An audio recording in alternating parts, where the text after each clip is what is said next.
আমি আসছি, আমি আসছি খেয়ালি। তোকে অনেক কিছু বলার আছে, অনেক কথা জানানোর আছে। আমি আসছি।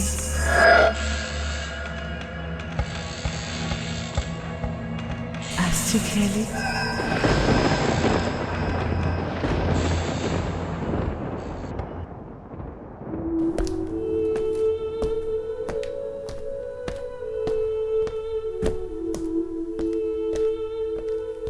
প্রতি সন্ধ্যাবেলাতেই আমার রোজকার নিয়ম অফিস থেকে ফিরে এসে বোনের সঙ্গে আড্ডা দেওয়া।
অফিস থেকে ফিরে হাত মুখ ধুয়ে বোনের ঘরে গিয়ে দেখি ওর ঘর প্রায় অন্ধকার।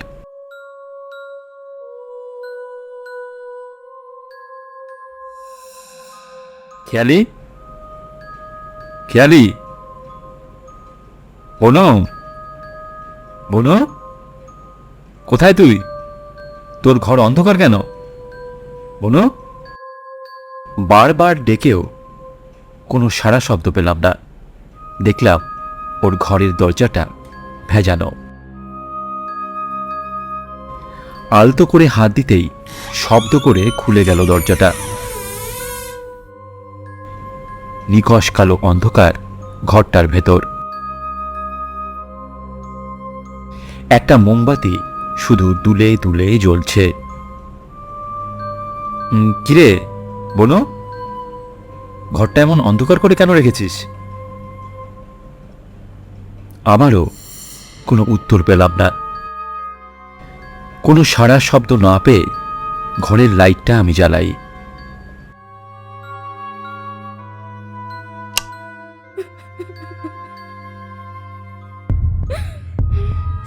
দেখি বিছানায় হাঁটু মুড়ে বসে ডুকরে ডুকরে কাঁদছে আমার বোন খেয়ালি।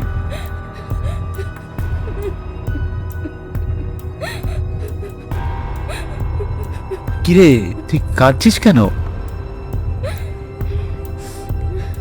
বনু, কিরে, হে বনু, তুই কাঁদছিস কেন?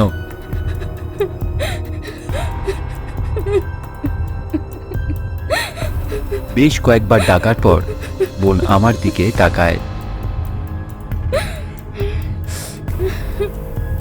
কি হয়েছে তোর? তুই অমন ভাবে কাঁদছিস কেন?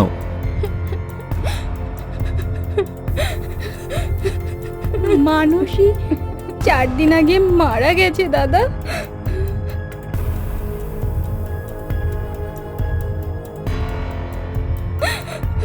কে?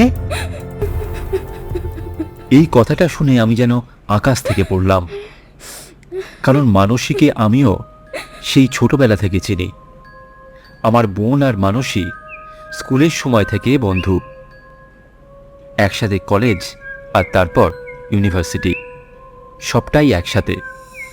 আমাদের বাড়িতেও মানসী এসেছে অনেকবার।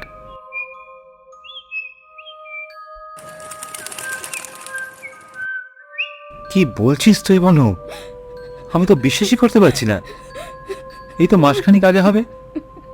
কুসুমপুরে স্কুলের চাকরির বদলি নিয়ে গেল।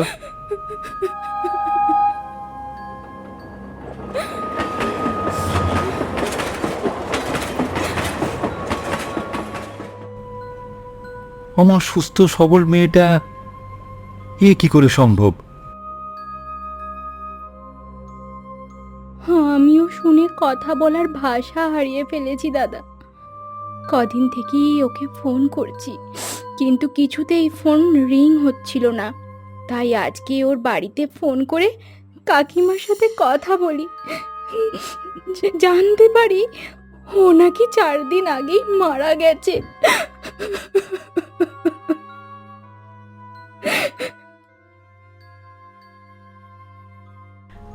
আমি আসছি, আমি আসছি খেয়ালি। তোকে অনেক কিছু বলার আছে, অনেক কথা জানানোর আছে। আমি আসছি, আসছি খেয়ালি। হঠাৎ করে কি হয়েছিল জানিস কিছু? মৃত্যুর কারণটা জেনে আমি হতবাক হয়ে যাই। ও নাকি সুইসাইড করেছিল। কে? মানসীর মতো অমন একটা দৃঢ় মানসিকতার মেয়েও যে সুইসাইড করতে পারে, আমি কোনোভাবেই বিশ্বাস করতে পারবো না। ওর মা মানে কাকিমা কিছু বলতে পারলো? নিজের একমাত্র মেয়েকে হারিয়ে একদম ভেঙে পড়েছে, কথা বলার অবস্থাতেই নেই। তাও কোনো মতে বলে কুসুমপুর থেকেই ওর মৃত্যুর খবর আসে, আর ওখানেই ওর দাহ কার্য হয়। আর পোস্টমর্টেম রিপোর্ট? গলায় দড়ি দিয়ে সুইসাইড, যেটা আমি কিছুতেই মেনে নিতে পারছি না দাদা। শেষবার ওর সাথে কথা হয়েছিল গত 10 দিন আগে, আর তখন ওর কথায় মনে হচ্ছিল যেন কিছু একটা নিয়ে বেশ চিন্তিত। ওকে তুই জিজ্ঞাসা করেছিলি? হ্যাঁ হ্যাঁ, করেছিলাম তো, কিন্তু ও বলেছিল পরে সবটা বলবে। এখন নাকি কিছু খোলসা করতে চায় না, এমনকি দরকার পড়লেও ওর ওখানেই যেতে হতে পারে, এই কথাটা বলে রেখেছিল মানসী। কিন্তু আর কিছু হলো না।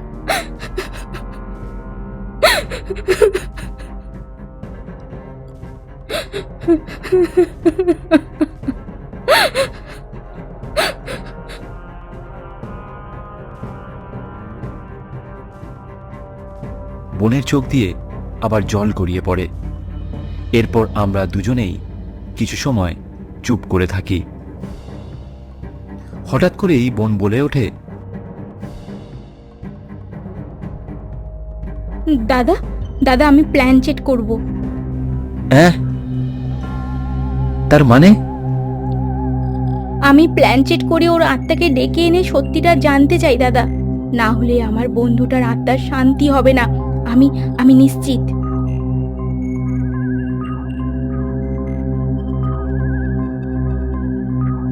আমি কিছু বলার ভাষাই যেন খুঁজে পাচ্ছিলাম না। আর দাদা, তুই আমাকে এ বিষয়ে সাহায্য করবি তো? আমি?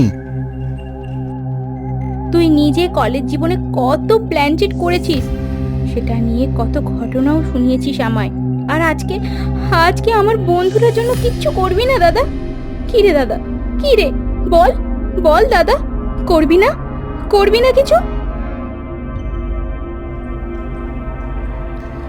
সত্যি কথা বলতে কি, আমি নিজেও মানসীর মৃত্যুর কারণটা জানতে চাইছিলাম। সবেমাত্র 4 দিন হয়েছে মানসী মারা গেছে। অপমৃত্যুতে মারা গেলে আত্মা 13 দিন আমাদের আশেপাশে থাকে, তাই সঠিকভাবে প্ল্যান চেট করতে পারলে ওকে ডেকে আনা খুব একটা কঠিন হবে না।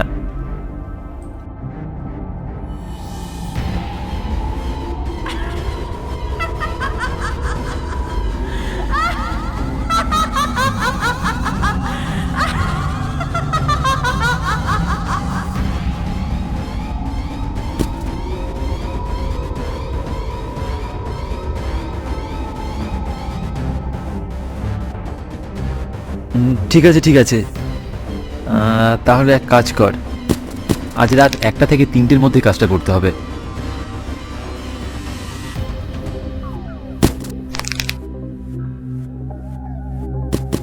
কিন্তু কিন্তু এটা করলে আমার বন্ধুরা যে খুব কষ্ট হবে রে দাদা, তাই না? তাই না দাদা, বল। কি রে দাদা?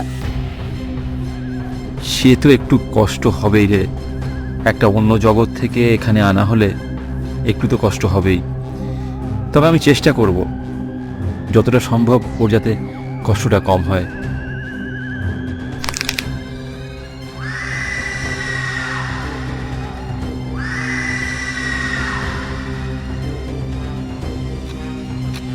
রাতের খাওয়া দাওয়া 11টার মধ্যেই আমরা সেরে ফেলি। মাকে আমাদের পরিকল্পনার বিষয়ে কিছুই জানালাম না।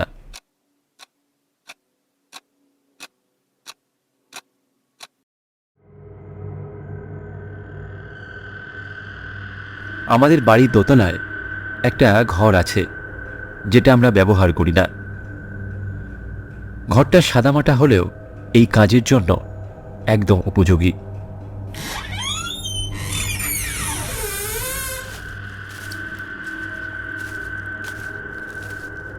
ওই ঘরেই প্ল্যানচেটের জন্য দরকারি সব জিনিসপত্র জোগাড় করে নিলাম।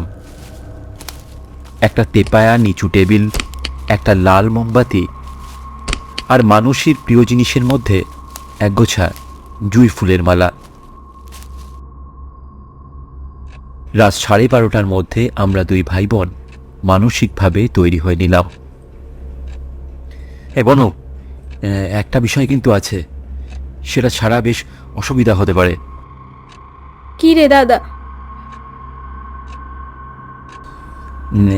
আসলে এখানে কোনো মাধ্যম বা মিডিয়াম তো নেই, যেটা বা যার মধ্যে দিয়ে আত্মা এসে নিজের কথা বলবে।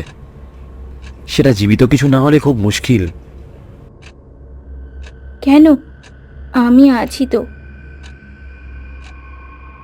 তুই তুই পাগল হলি নাকি? তোর মধ্যে আত্মাকে আমি ডেকে আনবো? মানুষই আমার কতটা কাছে ছিল তুই তো জানিসই। ও আমার অন্তত কোনো অমঙ্গল হোক তা চাইতে পারবে না দাদা। আমার মনটা খচখচ করছিল। যতই হোক নিজের ছোট বোন, কিন্তু বন্ধুর প্রতি ওর নিখাদ ভালোবাসা আমাকে নতি স্বীকার করালো। তাই শেষমেশ রাজি হলাম আমি।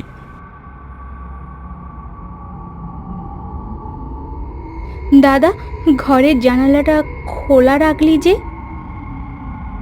ওখান দিয়েই তো আত্মাটা আসবে।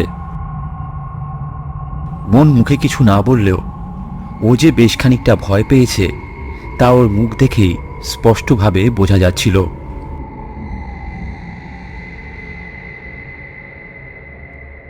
ঘরের আলোটা আমি নিভিয়ে দিলাম। খোলা জানলাটা দিয়ে বাইরের আলোর আভা কিছুটা আসছে। আধ ভাঙা চাঁদ দেখা যাচ্ছে রাতের আকাশে। কোনো দূর থেকে ডেকে চলেছে রাত চড়া এক পাখি। এমন সময় রাত 1টার ঘন্টা বাজলো ঘড়িতে। টেবিলের মাঝখানে মোমবাতি জ্বালিয়ে আমরা শুরু করলাম মানসীর প্ল্যানচেট।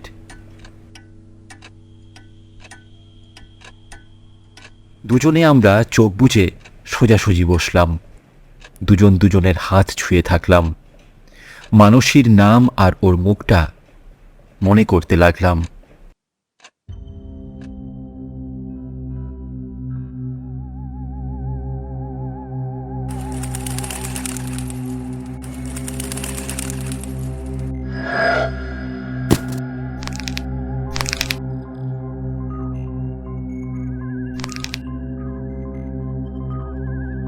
মাঝে মাঝে দুজনে চোখ খুলে ঘরটা দেখে নিচ্ছিলাম। জানলা দিয়ে আসা হাওয়াতে মোমবাতির শিখাটা এদিক ওদিক দুলছিল। আমাদের বড় ছায়াগুলি কেঁপে কেঁপে দেওয়ালে পড়ে ভৌতিক পরিবেশ সৃষ্টি করছিল। বেশ অলৌকিক একটা আবহ। রাত তখন কটা বেজেছিল ঠিক বলতে পারবো না। হঠাৎ একটা ঠান্ডা হাওয়া জানলার পাল্লাটায় জোরে আওয়াজ করে সজোরে ঘরের মধ্যে ঢুকে এলো।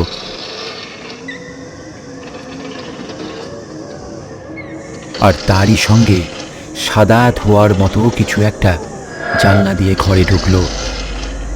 সেটা সেটা পরিষ্কার দেখলাম আমি। আর তখনই মোমবাতিটা দপদপ করে জ্বলেই নিভে গেল।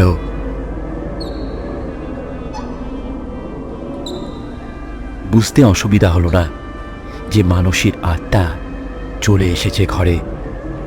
আর এগুলোই যে আত্মা আসার লক্ষণ, এই বিষয়টি বোনকে আগে থেকেই আমি বলে রেখেছিলাম, তাই ও এ বিষয়ে বিচলিত হলো না।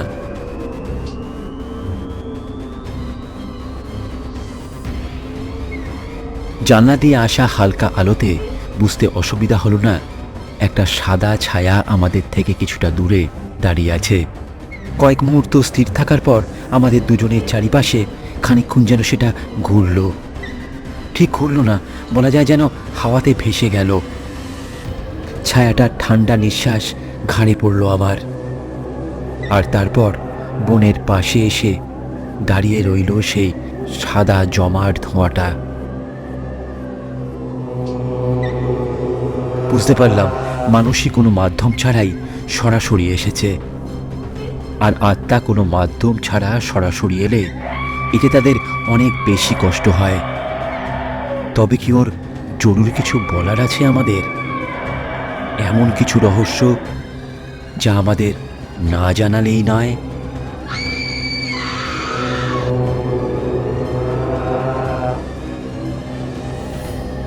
মানসী, বন্ধু আমার, এসেছিস তুই?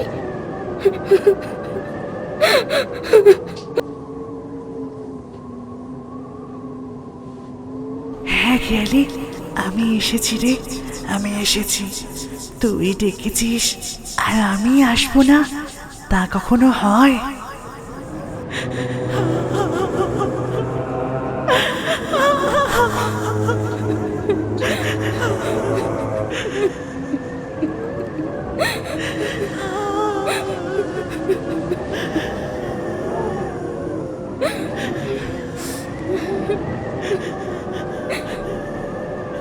বন্ধু, তোর কি হয়েছিল? আমাকে পুরোটা খুলে বল। আমি জানি তোকে এখানে এভাবে ডেকে আনতে খুব কষ্ট হয়েছে তোর, এই জন্য আমাকে ক্ষমা করে দে রে। কিন্তু আমার বন্ধু এমন অকাল মৃত্যু যে আমি মেনে নিতে পারছি না, কোনো মতে পারছি না। আর বিশেষ করে সে আত্মহত্যা করতে পারে, এটা হতেই পারে না রে বন্ধু, হতেই পারে না। হ্যাঁ, আমার খুব কষ্ট হচ্ছে রে, কিন্তু তুই ডেকেছিস, আমি কি না এসে থাকতে পারি? আর বন্ধু, তুই ঠিক ভেবেছিস, একদম ঠিক।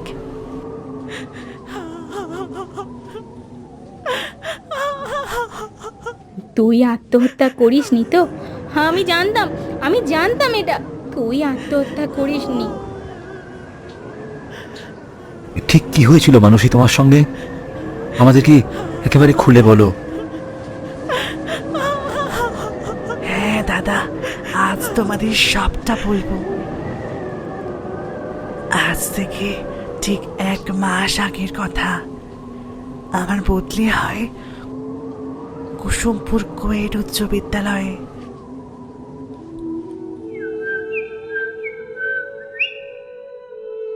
কি সুন্দর একটা গ্রাম কুসুমপুর, যেন ঈশ্বর নিজের হাতে রং তুলি দিয়ে দক্ষ শিল্পীর মতো ছবি এঁকে দিয়েছেন।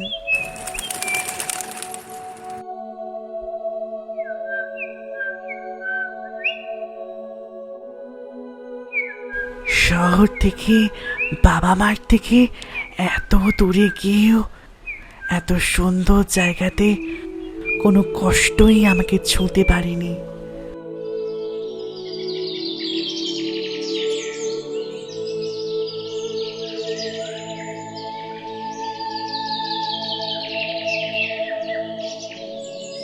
প্রথম দিন স্কুলে গিয়ে দেখি কেবল ছাত্র রয়েছে, কিন্তু কোনো ছাত্রী নেই।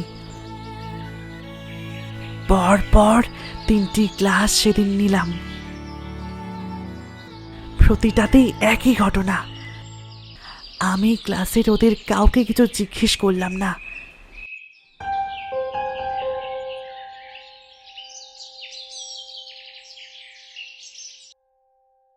ক্লাস শেষে হেডমাস্টার মশাইয়ের ঘরে গিয়ে জিজ্ঞেস করি, স্যার, এটা কোয়েট স্কুল, কিন্তু ক্লাসে শুধু ছেলেদেরকেই দেখছি, একটাও মেয়েকে দেখছি না। কুসুমপুর গ্রামের মেয়েরা কি স্কুলে পড়ে না? তুমি বিষয়টা ঠিকই দেখেছ, কিন্তু কুসুমপুরের মতো সুন্দর একটা গ্রামের অন্ধকারতম দিক হলো এখানে মেয়েদের পড়াশোনা করার কোনো নিয়ম নেই। এ কি কথা বলছেন স্যার?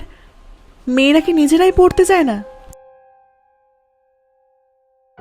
পড়াশোনা তো করতেই চায়, কিন্তু তারা এমনই একটি গ্রামে জন্মেছে যে সেখানে নারী শিক্ষা নিষিদ্ধ। মানে এই নিয়ম কে চালু করেছে? আজ থেকে বহু বছর আগে এখানকার জমিদার বীর প্রতাপ এটা চালু করেছিলেন, আর তাদের বংশধররা এখনো এই গ্রামে মেয়েদের পড়াশোনা নিষিদ্ধ করে রেখেছে। কিন্তু এই নিয়ে আপনারা কোনো প্রতিবাদ করেননি? আমি বা আমার আগে অনেকেই চেষ্টা করেছে, এই নিয়ে কথা বলতে চেয়েছে, কিন্তু জমিদার পরিবারের বর্তমান বংশধরদের একটাই কথা, মেয়েরা পড়াশোনা করলে গ্রামে অভিশাপ নেমে আসবে। মেয়েদের কাজ কেবল সংসার করা, পড়াশোনা করা নয়।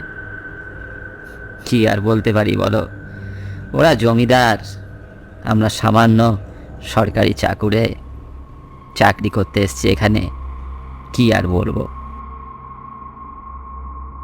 এটা কোনো যুক্তি হলো?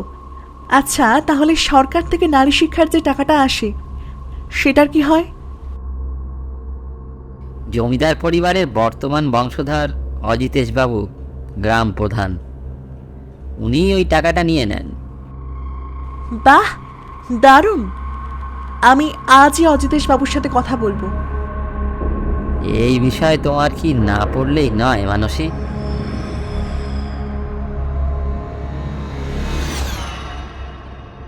কি বলছেন স্যার? একটা মেয়ে হয়ে যদি অন্য মেয়ের প্রাপ্য জিনিসের হয়ে কথা না বলি, তা যে লজ্জার।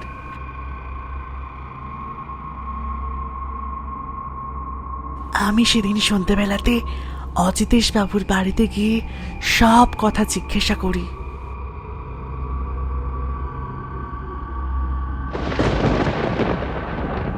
হ্যাঁ ম্যাডাম, আমাদের গ্রামের এটাই নিয়ম। এখানে মেয়েদের পড়াশোনা করবার কোনো নিয়ম নেই।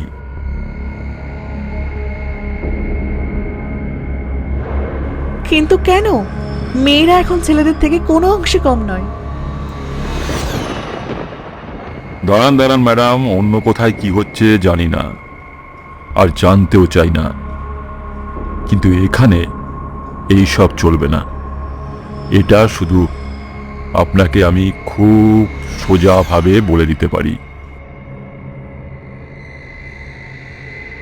যদি তাই হয়, তাহলে নারী শিক্ষার জন্য সরকার যে টাকা পাঠাচ্ছে স্কুলে, সেটা আপনারা নিচ্ছেন কেন? আচ্ছা আচ্ছা, তার কৈফিয়ত কি আপনার মতো একটা সামান্য স্কুল মাস্টার নিকে আমাকে দিতে হবে?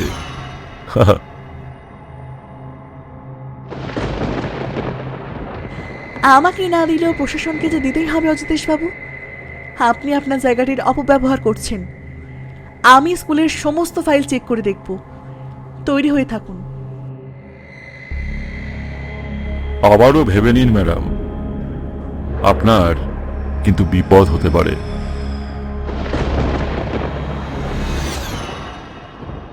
আমি অন্যায়ের প্রতিবাদ করতে ভয় পাই না। ঠিক আছে ঠিক আছে, আমিও তাহলে দেখছি।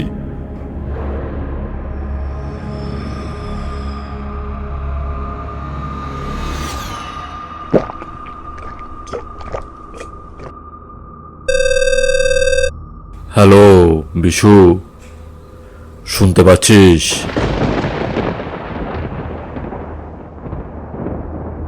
হ্যাঁ কর্তা, পাচ্ছি, বলেন। তোকে একটা কাজ করতে হবে।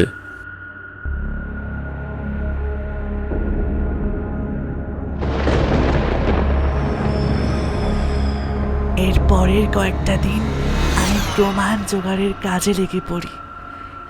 এই কাজে বেশ অনেকটা দিন যায়।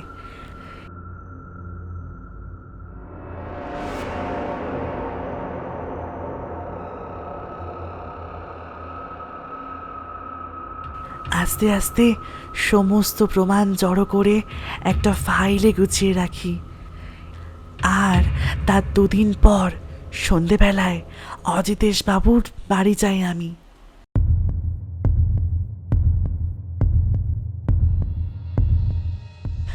এখনো সময় আছে অজিতেশ বাবু, এই গ্রামের মেয়েদের পড়াশোনা করতে দিন। ওদেরও অধিকার আছে নিজেদের ভবিষ্যৎ সুনিশ্চিত করার।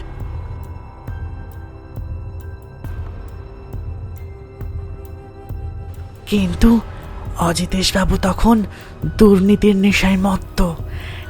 টাকা আর ক্ষমতার নেশায় ঠিক ভুলের জ্ঞান হারিয়েছেন। ওনার সাথে আমার বেশ কিছুটা কথা কাটাকাটি হয়,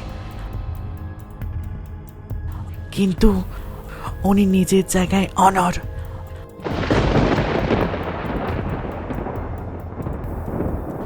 আমি শেষ পর্যন্ত ফিরে যাওয়ার আগে শেষ চেষ্টা করি।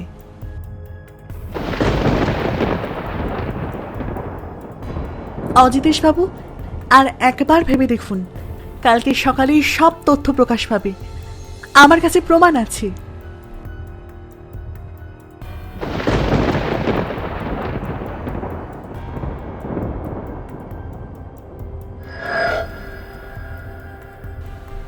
এরপর আমি অজিতেশ বাবুর বাড়ি থেকে বেরিয়ে পড়ি।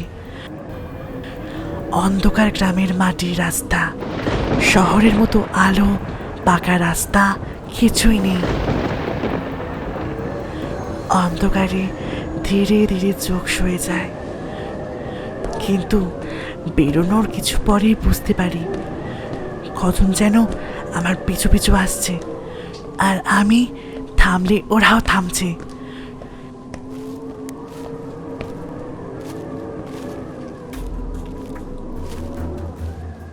শ্মশানের পাশ দিয়ে সরু রাস্তাটার কাছে পৌঁছাতেই দেখি অন্ধকার থেকে হাসি মুখে বেরিয়ে আসে অজিতেশ।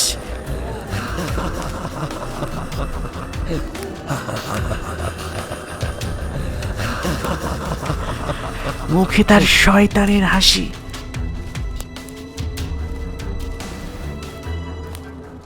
আপনাকে বলেছিলাম ম্যাডাম, বিপদ আছে।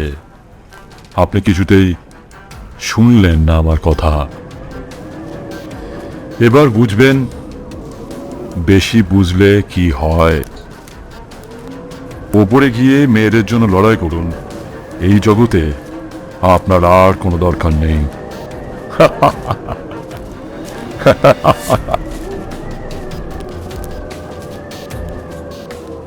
এই, তোরা তোদের কাজ কর, যা। সারাশির মতো একটা দড়ি আমার গলাতে আটকে যায়। টানতে টানতে ওরা আমাকে নিয়ে যায় একটা গাছের কাছে, আর আর সেখানে গলায় ফাঁস লাগিয়ে ঝুলিয়ে দেয় আমাকে।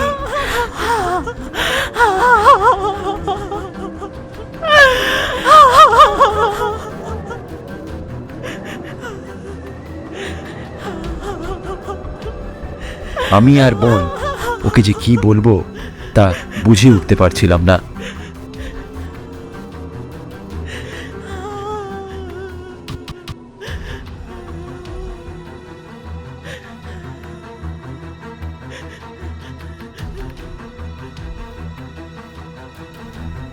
আচ্ছা আচ্ছা মানসী, তুমি যে ওই অজিতেশের বিরুদ্ধে তথ্য জোগাড় করেছিলে, ওই ফাইলটা এখন কোথায়?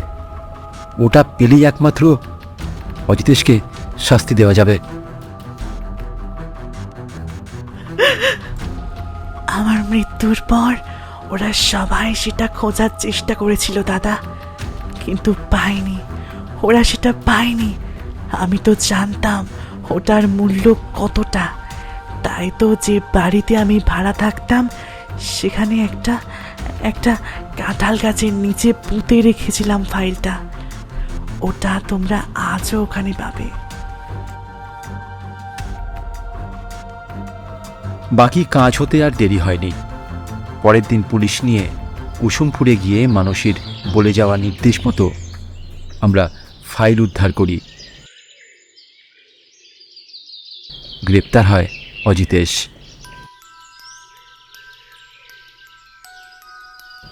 কুসুমপুর উচ্চ বিদ্যালয়ে ছেলেদের পাশাপাশি মেয়েদেরও পড়াশুনো চালু হয়। মানসীর এমন অবদানের কথা কুসুমপুরের প্রতিটি মেয়ের মুখে মুখে ঘোরে এখন।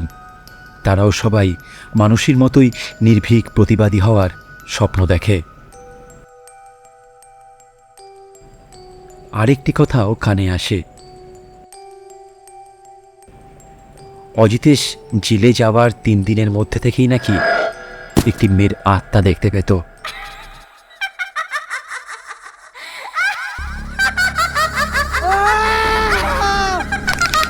পাগল হয়ে 7 দিনের মাথায় হার্ট অ্যাটাক করে মৃত্যুর কোলে ঢলে পড়ে অজিতেশ।